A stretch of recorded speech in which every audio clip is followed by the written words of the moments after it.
3. Assalamualaikum warahmatullahi wabarakatuh.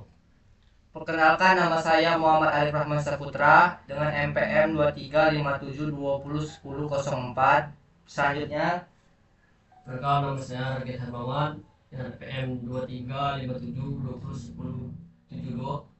selanjutnya Nama saya Tridharma Putra dengan NPM 2357201051.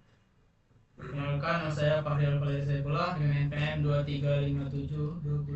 2357201033. Perkenalkan, nama saya Sandri Sundayu dengan NPM 2357201003. Perkenalkan, saya Raffi Akbar dengan NPM 2357201070. baiklah, di sini kami akan mempresentasikan hasil kerja kelompok kami yang berjudul Perancangan dan Normalisasi Basis Data dari Entity ke ERD dengan studi kasus sistem transaksi penjualan dan pembelian. Baiklah, yang pertama akan dibacakan oleh Sandri. Baik, di sini saya akan menjelaskan apa itu basis data. Pertama-tama, apa itu basis data? Basis data atau database adalah kumpulan data yang saling berhubungan dan disimpan secara terorganisir sehingga mudah diakses, dikelola, dan diperbarui. Tujuannya adalah untuk menghindari duplikasi data, menjaga konsistensi informasi, dan mempermudah proses pengolahan data dalam suatu sistem.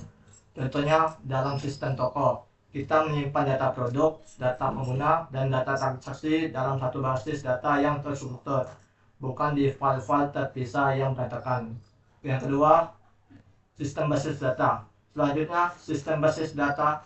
Kalau basis data adalah datanya, maka sistem basis data adalah keseluruhan lingkungan yang membuat data itu bisa dikelola. Sistem basis data terdiri dari basis data itu sendiri, perangkat lunak pengelola yang disebut DBMS atau Database Management System, perangkat keras, serta pengguna yang berinteraksi dengan sistem tersebut. Contoh DBMS yang sering kita gunakan misalnya MySQL, PostgreSQL, atau Microsoft SQL Server. Jadi sistem basis data ini menjembatani antara pengguna dan data yang tersimpan. Baiklah, selanjutnya basis data relasional.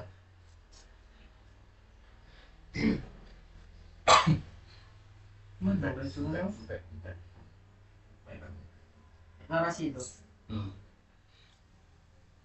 Basis data relasional adalah jenis basis data yang menyimpan data dalam bentuk tabel-tabel yang saling relasi satu sama lain menggunakan konsep primary key dan foreign key. Setiap tabel merepresentasikan satu entitas, misalnya tabel produk atau tabel pengguna, dan hubungan antar tabel dibangun melalui kunci penghubung. Model relasional ini yang paling banyak digunakan di dunia nyata karena strukturnya jelas, mudah dipahami, dan mendukung integritas data melalui aturan-aturan relasi.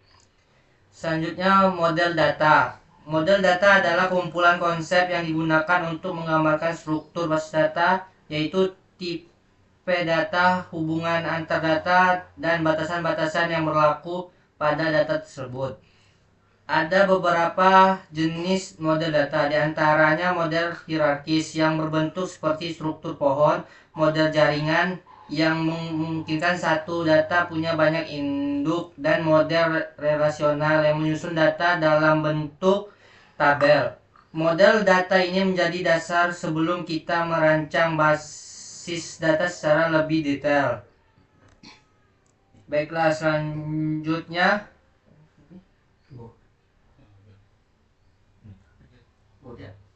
Baiklah, saya akan melanjut materi selanjutnya, model data relasional, yang dimana lebih spesifik lagi, model data relasional menggambarkan data sebagai kumpulan relasi atau tabel dua dimensi yang terdiri dari baris disebutkan duple atau record, dan kolom disebut atribut atau PL. Setiap tabel punya primary key sebagai identitas unik dan relasi antara tabel dibentuk lewat foreign key. Model inilah yang nantinya akan digunakan dalam praktik ER diagram dan normalisasi pada studi kasus sistem penjualan dan pembelian. Selanjutnya menentukan entity dan atribut, yang dimana sekarang kita masuk ke bagian praktik. Studi kasus yang saya gunakan adalah sistem transaksi penjualan dan pembelian produk pada sebuah toko. Langkah pertama dalam merancang basis data adalah menentukan entity, yaitu objek-objek utama yang datanya perlu disimpan.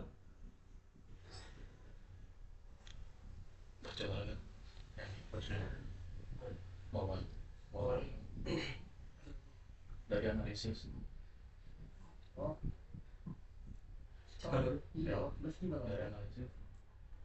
Dari analisis kebutuhan sistem ditentukan 6 entiti utama.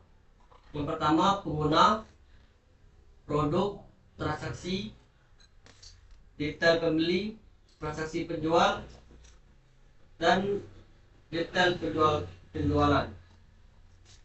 Setelah entiti ditentukan, langkah berikutnya adalah menentukan atribut untuk masing-masing entiti. Misalnya entiti pengguna menggunakan atribut ID pengguna sebagaimana primary key, nama pengguna, kata sandi nama lengkap, dan peran.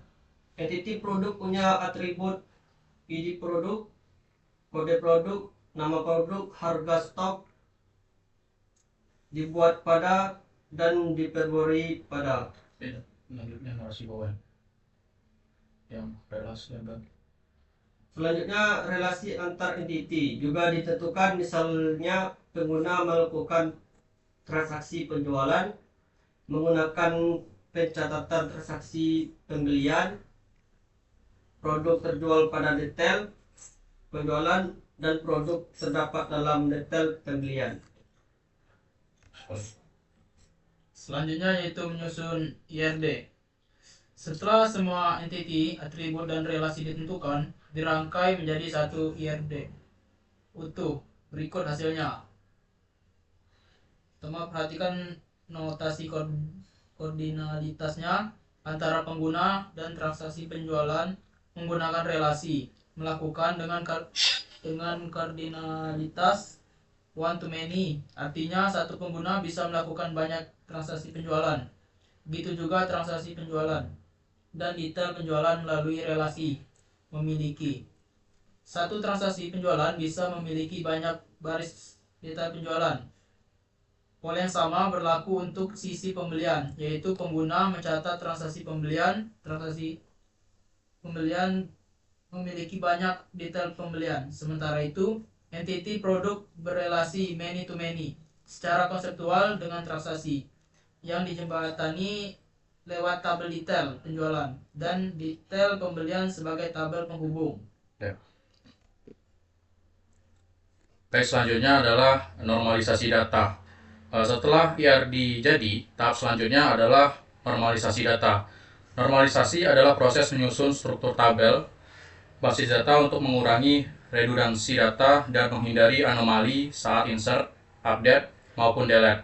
Prosesnya dilakukan secara bertahap melalui beberapa tahapan bentuk normal, mulai dari tidak normal, 1 normal, 2 normal, sampai 3 normal. Di tahap ini, data produk yang dibeli masih digabung dalam satu kolom, membuat data sulit untuk diubah.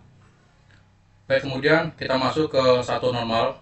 Langkah pertama yaitu membentuk 1 normal dengan tujuan untuk mencegah data yang berulang menjadi baris-baris tersendiri, sehingga setiap kolom hanya berisi satu nilai atomik.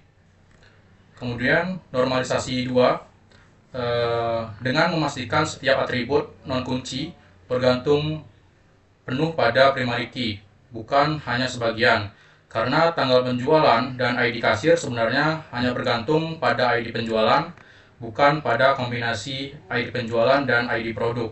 Maka dipisahkan menjadi 2 tabel.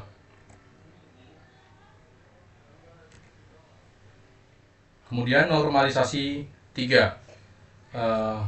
Yang terakhir bentuk ini yaitu memastikan tidak ada ketergantungan transif, artinya atribut non-kunci tidak boleh bergantung pada atribut non-kunci lainnya.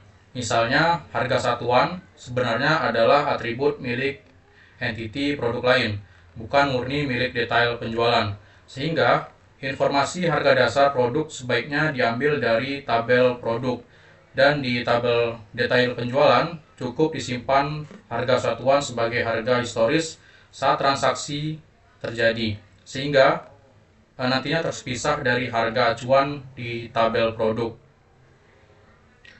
Dengan begitu, struktur tabel akan menjadi lebih efisien, tidak ada data yang terulang tanpa alasan, dan setiap tabel benar-benar mempresentasikan satu entitas dengan jelas. Struktur akhir ini sesuai dengan IRD yang sudah dibuat sebelumnya. Selanjutnya denormalisasi data. Setelah membahas normalisasi, ada juga yang namanya denormalisasi.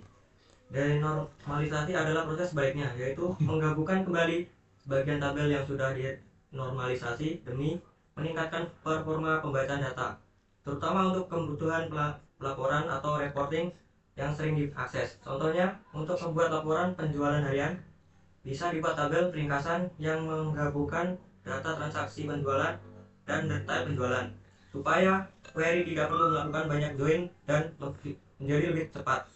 Namun konsekuensinya, denormalisasi bisa meningkatkan resiko redundansi data, jadi penerapannya harus dipertimbangkan sesuai kebutuhan sistem. Ada aplikasi sistem basis data. Terakhir, mari kita lihat bagaimana rancangan basis data ini diterapkan dalam sebuah aplikasi sistem basis data.